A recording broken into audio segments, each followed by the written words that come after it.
제가 대학생 때의 일입니다. 한 친구가 제게 10만 원짜리 구두 티켓을 주면서 어디에 가면 이 구두 매장이 있으니 거기 가서 구두를 사신으라고 하는 것입니다. 야, 이게 웬 횡재냐 싶어 야, 너는 정말 좋은 친구다 라고 이야기하고는 덥석 그 상품권을 받아가지고 매장을 향해 갔습니다. 아니나 다를까 설명해준 그곳에 정확히 이 매장 간판이 붙어 있었습니다. 이 들어갈 때의 생각은 일단 한 10만 원보다 좀 싼 구두를 사야 되겠다라고 마음을 먹었습니다. 그래야 공짜로 신발을 하나 얻을 수 있게 되니 말입니다. 그런데 막상 들어가 보니 아무리 눈을 씻고 찾아봐도 10만 원보다 싼 구두가 보이지 않았습니다. 그래서 그 매장에서 가장 저렴한 구두를 골랐는데 가격이 무려 15만 원이나 되는 것입니다. 뭐 그래도 15만 원짜리 구두를 내 돈 5만 원만 주고 살 수 있으니 어찌됐든 이익이 아닌가라는 생각에 그 구두를 가지고 계산대로 와서 이 현금 5만 원과 10만 원짜리 상품권을 내밀었습니다. 그런데 이걸 받은 점원이 저를 이렇게 쳐다보더니 하는 말이 이 상품권은 쓸 수 없습니다. 이렇게 이야기를 하는 겁니다. 그래서 제가 왜 못 쓰냐라고 따졌더니 상품권 이 뒷면에 적힌 문구를 가리키면서 이렇게 말하는 겁니다. 이것은 30만 원 이상 구매 시 10만 원 할인해 주는 상품권입니다. 알고 봤더니 뒷면에 정확하게 그 내용이 쓰여져 있었습니다. 저는 그것도 모르고 일단 앞면에 큼지막하게 상품권 10만 원이라고 쓰여 있으니 당연히 사용할 수 있는 것이라고 생각을 했던 것이죠. 결국 빈손으로 매장을 나온 저는 씁쓸한 미소를 지으며 집으로 돌아갈 수밖에 없었습니다. 그런데 우리가 성경을 볼 때도 이와 비슷한 실수를 할 때가 종종 있습니다. 어느 한 구절을 보면 너무도 분명하게 이건 이렇다, 또 저건 저렇다 라고 이야기를 하지만 그 구절의 문맥이라든지 또 다른 성경절들과 비교했을 때 전혀 다른 의미로 해석될 때가 있기 때문입니다. 이 시간에는 율법이 폐하여졌다라고 말하는 성경절의 의미와 과연 그것이 안식일 계명과 어떤 관련이 있는지를 살펴보도록 하겠습니다. 먼저 에베소서 2장 15절의 말씀을 보겠습니다. 법조문으로 된 계명의 율법을 폐하셨으니 이는 이 둘로 자기 안에서 한 새 사람을 지어 화평하게 하시고.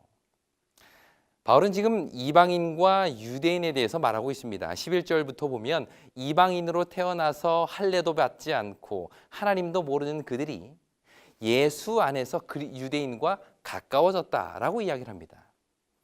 그러면서 15절에 법조문으로 된 계명의 율법을 폐함으로 이 둘, 즉 이방인과 유대인으로 하여금 서로 화평하게 하셨다라는 것을 바울은 이야기하고 있는 것이죠. 그렇다면 여기서 말하는 율법, 즉 예수님을 통해 폐하여짐으로 유대인과 이방인을 하나 되게 한 그 율법은 무엇을 말하는 것일까요? 어떤 사람은 이것이 십계명이라고 이야기를 합니다. 하지만 십계명은 유대인과 이방인을 구분하는 장벽이 아니라 오히려 모두에게 적용되는 도덕법입니다.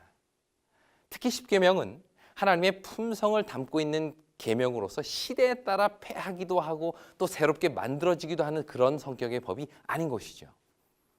그래서 우리는 이것을 도덕법이라고 부릅니다. 도덕법은 구약이든지 신약이든지 언제나 변함없이 유효한 하나님의 율법을 의미하는 것입니다.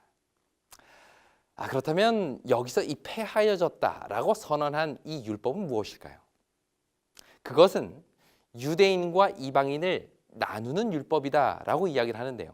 16절에 의하면 십자가로 소멸된 것이어야만 합니다. 먼저 유대인과 이방인을 구분하는 법 중에 대표적인 것이 할례입니다. 11절에도 보면 이 이방인과 유대인이 할례를 기준으로 나누어졌다라고 이야기를 하고 있는데요. 뿐만 아니라 성전에서 행해졌던 다양한 제사법도 역시 이방인들과 유대인들을 구분하는 하나의 기준이 되었습니다. 예수님 당시 성전을 보면 이 가장 바깥쪽에 있는 이 뜰, 그 뜰을 이방인의 뜰이라고 불렀습니다. 이방인들은 바로 거기까지 들어갈 수밖에 없었죠. 그 안쪽으로는 이 담이 쳐져 있었기 때문에 유대인들에게만 적용되는 그 뜰에는 이방인들이 들어갈 수가 없었습니다. 하지만 바울은 예수님의 십자가로 그 중간에 막힌 담, 즉 이방인과 유대인을 구분하는 그 담을 헐어버리고 누구나 다 하나님 앞에 나올 수 있게 되었다라고 이야기를 한 것입니다. 그리하여 이방인들도 십자가를 통해 단번에 하나님께 나아가게 된 것입니다. 그러므로 여기서 말하는 계명의 율법은 십계명과 같은 도덕법이 아니라 십자가를 통해 폐해진 제사법이나 할례법과 같은 의문화된 계명이라고 봐야 하는 것이죠. 자, 그렇다면 이제 남은 문제는 과연 여기서 말하는 계명의 율법에 안식일이 포함되는가 하는 것입니다. 여기서 우리는 안식일 계명이 가지고 있는 두 가지 특징을 기억해야 합니다. 첫째는 안식일은 십계명에 포함되어 있다는 사실입니다. 조금 전에도 말씀드렸듯이 십계명은 어느 시대 누구에게나 적용되는 도덕법입니다. 아무리 율법이 폐했다 하더라도 우리가 다른 신을 섬기거나 우상을 만들어서는 안 되는 것처럼 십계명은 시간과 공간을 뛰어넘은 도덕법이죠. 그런데 안식일은 바로 그 십계명에 포함된 법이라는 사실입니다.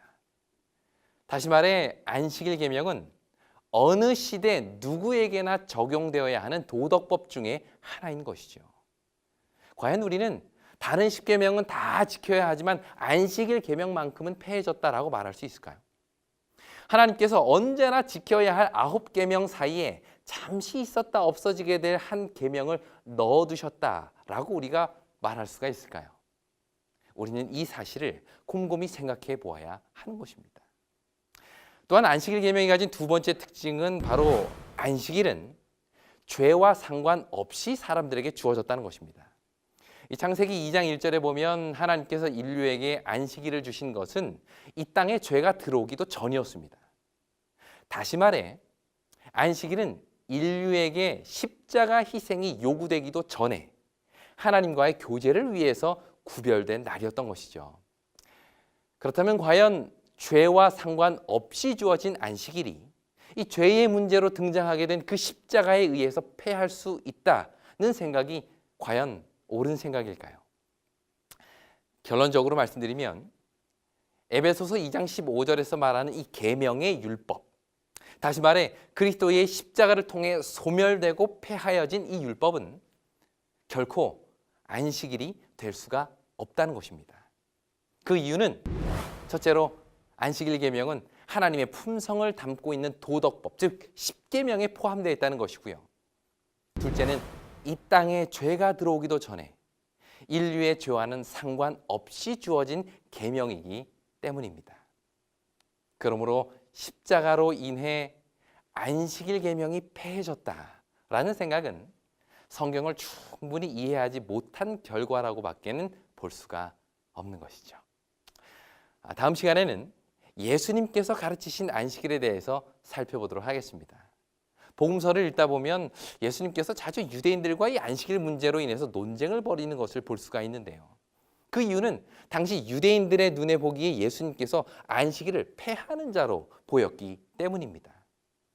그렇다면 과연 안식일에 대한 예수님의 가르침은 무엇이며 오늘날 우리는 그것을 어떻게 이해해야 할지 다음 시간에 계속해서 공부해 보도록 하겠습니다.